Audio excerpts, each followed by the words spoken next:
Philadelphia Eagles OTAs Winners and Losers Part 2 is coming your way on today's Philadelphia Eagles Now by Chat Sports. I'm Chase Sr. Stock up, stock down, a new list of players who won and lost the week during week 2 of OTAs. And this is a really exciting time period this offseason because OTAs last week, this week, and next week.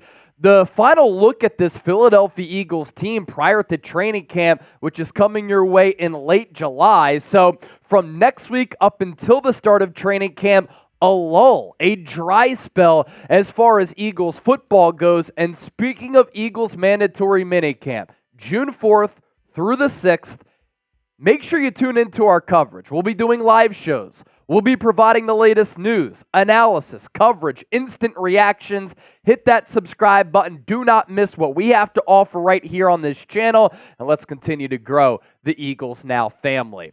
We begin with our Eagles OTAs winners here following week 2 of practices. 2 open sessions to the media here. And both last week and this week, Isaiah Rodgers has been performing very, very well for this Eagles defense, and that's a great sign moving forward because last year, as we know, the pass defense for Philadelphia was historically bad. They were light as far as talent and depth at the cornerback position. That could flip itself on its head here for 2024, where a weakness becomes a strength, both with the overall passing defense and at the position of cornerback, and it could help get a boost from Isaiah Rodgers, who's gotten first-team reps in the 2 open practices to the media.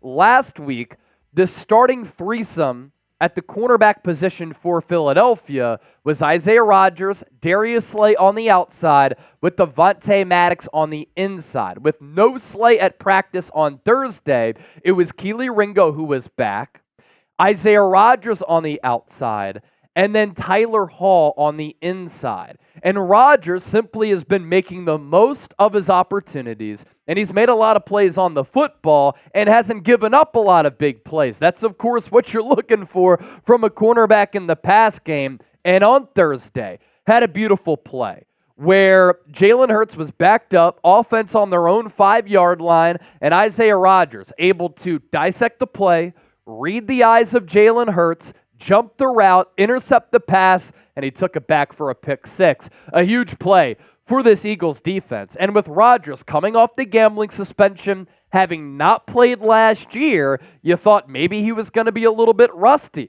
picking up a new defense. That has not been the case. And when he was suspended, he put out all of these videos and all of these pictures of him in a white Eagles helmet, anticipating his return.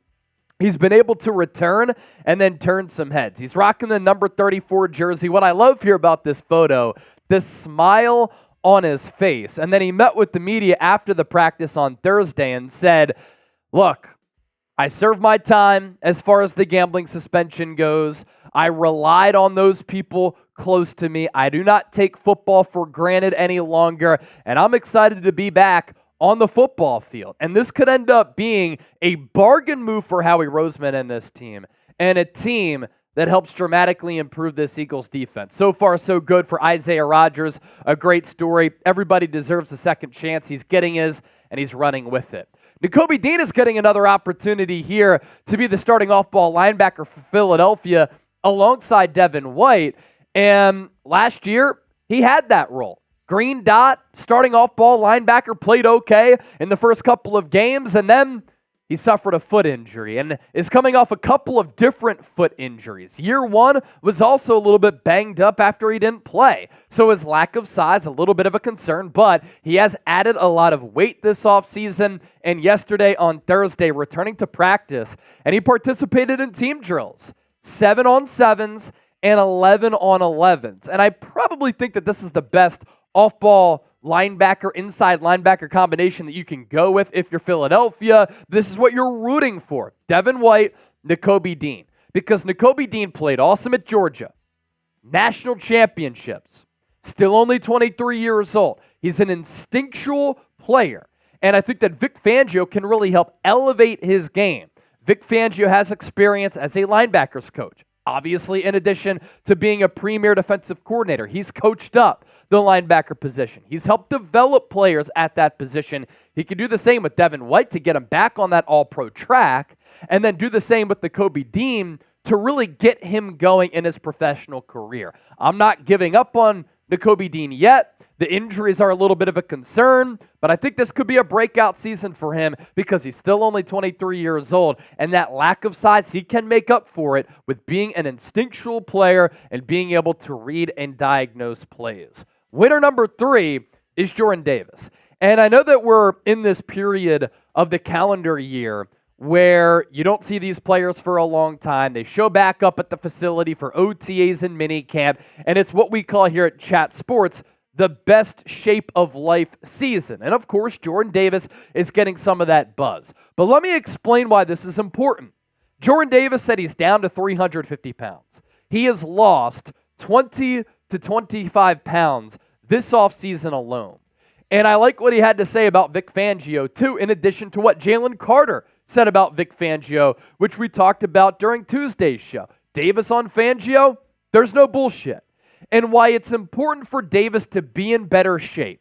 Because him living up to first-round expectations, him breaking out, starts with him being better conditioned, having more stamina, and being in better shape. Like Jalen Carter, he wore down last year. Like Jalen Carter, he admitted that he needed to do a better job as far as his stamina.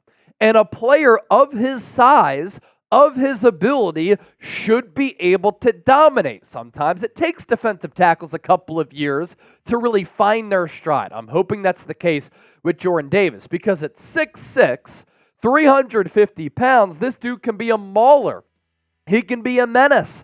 He can move opposing offensive linemen, and because of that, he can take over games. And we have seen in flashes what he's capable of doing. Overall Pro Football Focus grade of 70.5 last year. That's pretty good. He should be better against the run. He should be better against the pass. 67.3 grade there. Run defense grade of 62.2. He only played 45% of the snaps. Can he log more than 50? Fletcher Cox led defensive tackles last year on the Eagles with 57%. 18 pressures, 13 hurries. He can build off of that. And I think that Vic Fangio's old school mentality works in this city. Blue collar city. Tough city. We like to take our lunch pails to work and put in work. Miami Dolphins players have complained about that because they want to go from practice to the boat on the Atlantic Ocean and everything is all good, right? It's not how we roll in Philadelphia. We like to get it out of the mud. We like diamonds in the rough. We like getting beat up a little bit, facing adversity, but then getting wins coming off of those L's. So I think that Vic Fangio in this city, the old school mentality, he can help unlock some of these young players in what is a soft generation. And I'm saying that because my generation is a part of that. OTA winner number 4, Zack Baun, off-ball linebacker. Last week, we talked about Baun being the starting off-ball inside linebacker alongside Devin White. Now, Nakobe Dean comes back, and Baun gets relegated to more of that second-team defense while still rotating in with that first-team defense with Nakobe Dean. But last week, gets the start. He's gotten the praise from Vic Fangio, and then on Thursday, off a deflection, had an interception of Jalen Hurts. He has to be able to prove, because he didn't really have this role with the New Orleans Saints, that he can play off ball and in coverage. So far, he's been able to do that. 2 more winners here. Kenny Pickett did underthrow John Ross, and he got intercepted by Mekhi Garner in practice on Thursday. But last week, this week, he's been slinging it. He's been throwing with touch and accuracy. The sideline ball has been there. The arm strength seems to be there. The accuracy, pretty solid. He's made some really good plays, and I'm listing him as a winner because it appears as such that the gap between Kenny Pickett and Marcus Mariota is a large one. And when you have a better QB2 as compared to last year, and that's a good role for Kenny Pickett right now as he tries to get that confidence back, That's a good thing for Philadelphia that they have a QB2 that they can count on, because I don't think that was the case last year with Marcus Mariota. And then John Ross. He has a long way to go in order to make this football team. But with that speed, he's been able to get open.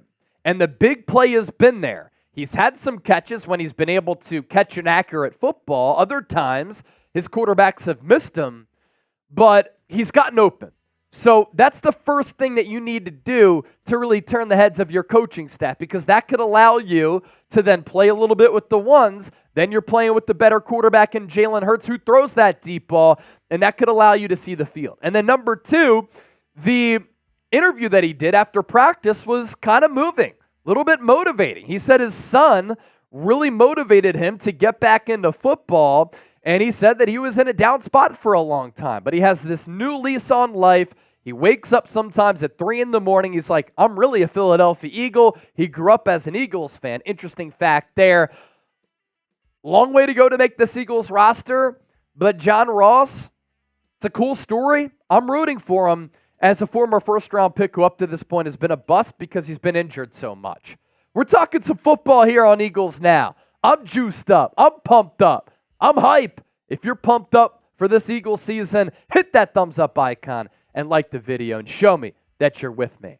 These Cooper DeJean shirts flying off the shelves here. We wanted to do something fun for the Eagles Now family. Head to chatsports.com/DeJean. These shirts available in Kelly green and in black. If you don't get the John DeJean reference, Cooper DeJean, I'm sorry. I've tried to explain it so many times here on the show, but the word John, legendary word in Philadelphia, chatsports.com/DeJean.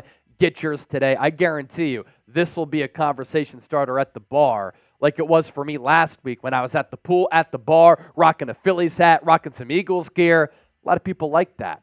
Let's go to our Eagles OTAs losers now. Yeah, I'm going to include Jalen Hurts on this list because up to this point, I don't think that the Eagles franchise quarterback has been enough, and he's done enough. I get it. It's OTAs. He's learning a new offensive system, but he threw a pick six on a play that Isaiah Rodgers was able to read his eyes, jump the route, and take it back to the crib. And then he threw another interception during Thursday's practice to Zack Baun. Ball security for quarterbacks is of the utmost importance. You can tell me Jalen Hurts is a great leader. He looks a little bit faster, more mobile. That's good. I get it. But you can't telegraph passes. You can't turn the football over.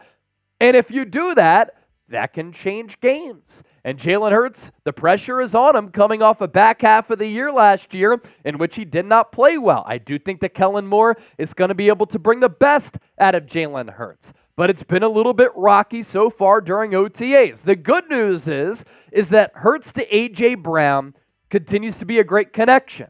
No cornerback's been able to stop it. Vic Fangio's defense has been able to contain the Hurts to A.J. Brown 1-2 punch. Devontae Smith also has not practiced. So Joseph Nagata has been the wide receiver too. That's not ideal. Hurts is throwing to a lot of unproven wide receivers. But I want to see that he can flush that 2022 campaign. Minicamp next week, going to be a big one. James Bradberry, OTA loser number 2. He was not there partaking week 1. He was not there practicing week 2.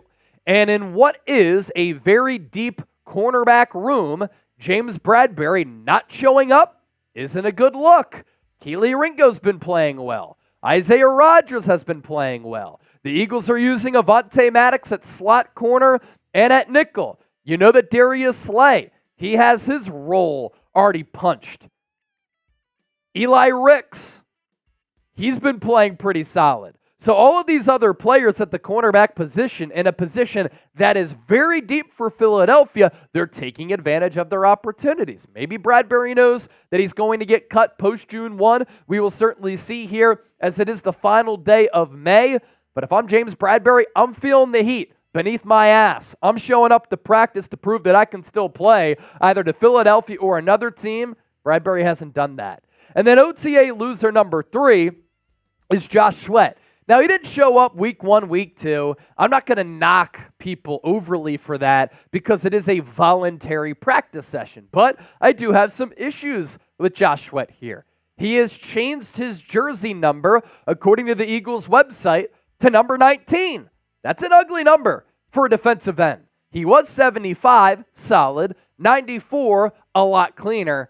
Now to 19, yuck for a defensive end. So for that, it's a lighthearted loser during week 2 of Eagles OTAs. I want you to chime in your biggest winner and loser from Eagles OTAs. Who won?